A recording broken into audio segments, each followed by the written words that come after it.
and an election promise that we're going to definitely sue him. We're going to be a real pain in the ass.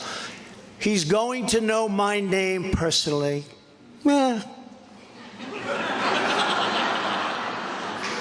then she claimed that I was an illegitimate president. Think of that. With all we did on energy, with all we did on the military, on taxes, biggest tax cuts in history, biggest regulation cuts in history, right to try, people able to get drugs now that aren't approved. That I was an illegitimate. Hopefully you don't have that problem.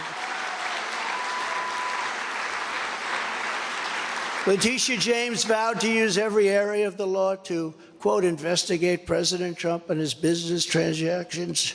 Those transactions are going to be investigated, she said.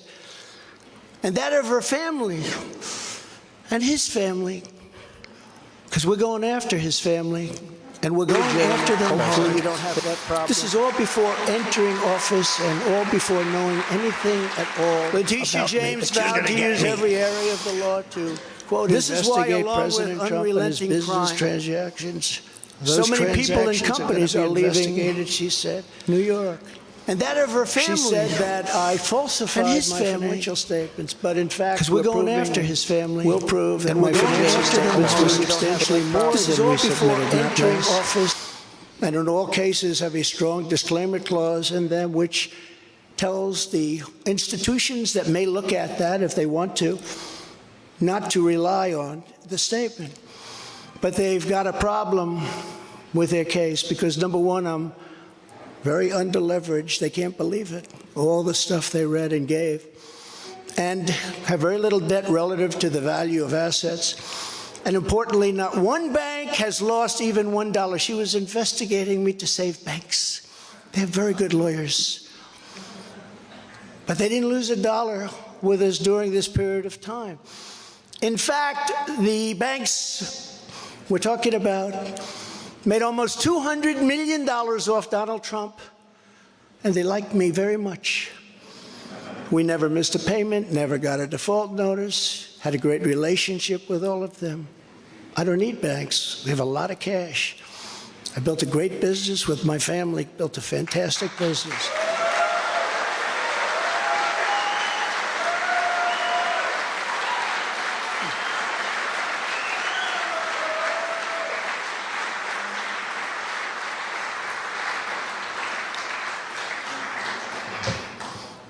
I have a son here who's done a great job, and I have another son here who's done a great job. Tiffany. And Ivanka, and Barron will be great someday. He's tall. He is tall, and he's smart. But I have a great family, and they've done a fantastic job, and we appreciate it very much. They've gone through hell.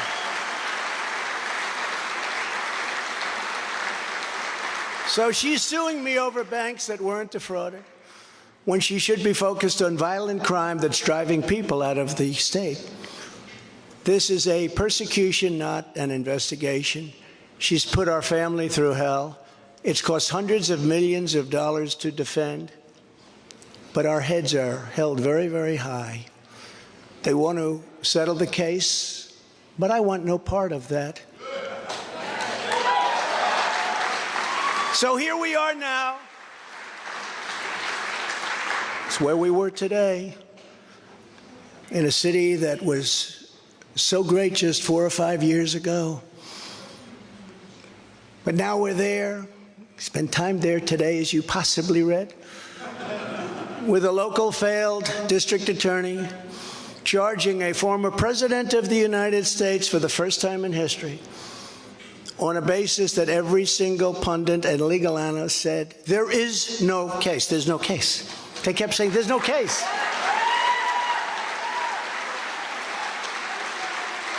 Virtually everyone.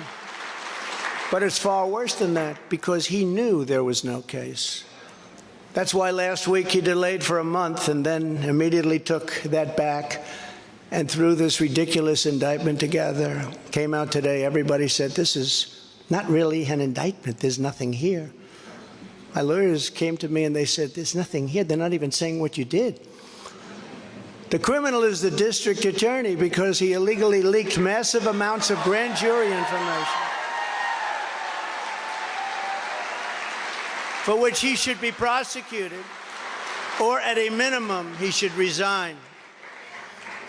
And Alvin Bragg's wife confirmed a report that claimed her husband has Trump nailed on felonies. She has since locked down her Twitter account.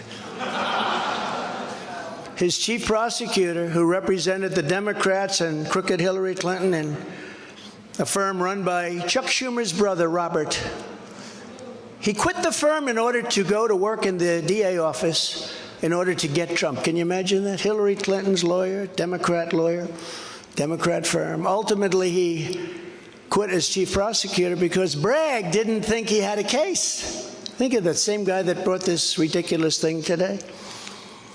Yet during his investigation, this prosecutor named Mark Pomerantz wrote and published a book saying all sorts of privileged things and has been very strongly reprimanded. He was reprimanded so strongly. I've never seen anything like it. I've probably the end of it. But what he did was probably very illegal, but he was very, very strongly reprimanded. Even District Attorney Bragg was furious with him. They were having a tremendous fight in the office because of it. But hope is never lost because various prosecutors in the DA's office also quit because they thought President Trump was being treated very unfairly. How about that? Isn't that great? Oh, I love them. I'd like to meet them. I'd like to meet them. The DA's office even had a web page. Meet the team of executives who have done this to President Trump. That was the title. Isn't that nice? They immediately had to take it down. Meanwhile, overall crime in New York was up 30% last year. Much more than that the year before, with felony assaults, robberies, and burglaries all up by massive, massive numbers. Not the same place that I know, not the same place that you know. And this is where we are right now. I have a Trump-hating judge with a Trump-hating wife and family whose daughter worked for Kamala Harris and now receives money from the Biden-Harris campaign, and a lot of it. We recently had another trial, and the same judge told the fine man who worked for me for many, many years that if you admit your guilt, you will be in jail for 90 days. But if you don't, if we go through a trial and you're found guilty, you're going away for 10 years and maybe longer, which for a 75-year-old man with a great family really means life. What the prosecutors and judge did to that man, I will never forget, because it's right out of the old Soviet Union. That's where we are. They said, you say anything about Trump, meaning that's bad, and you won't even have to serve the 90 days. You'll walk free. And they say that to many of my employees. We have this Jack Smith lunatic threatening people every single day through his representatives. They're threatening jail terms. But talk about Trump and you'll go free. This is where we are as a nation. Who would have thought? They can't beat us at the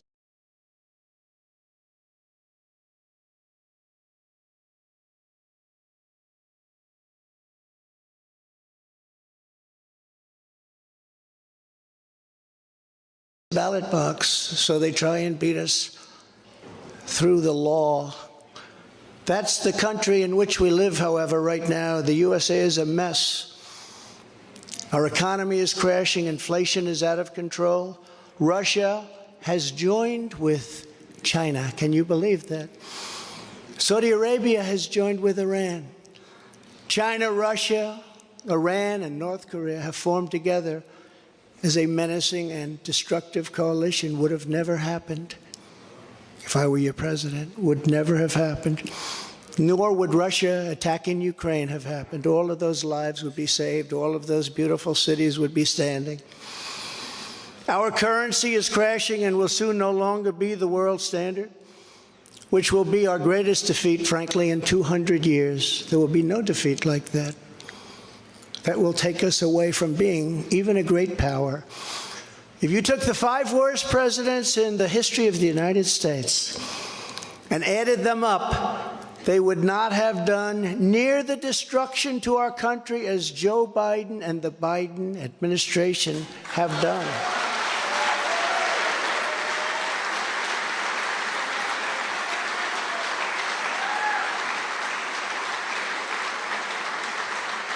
Incredibly, we are now a failing nation. We are a nation in decline. And now these radical left lunatics want to interfere with our elections by using law enforcement. We can't let that happen.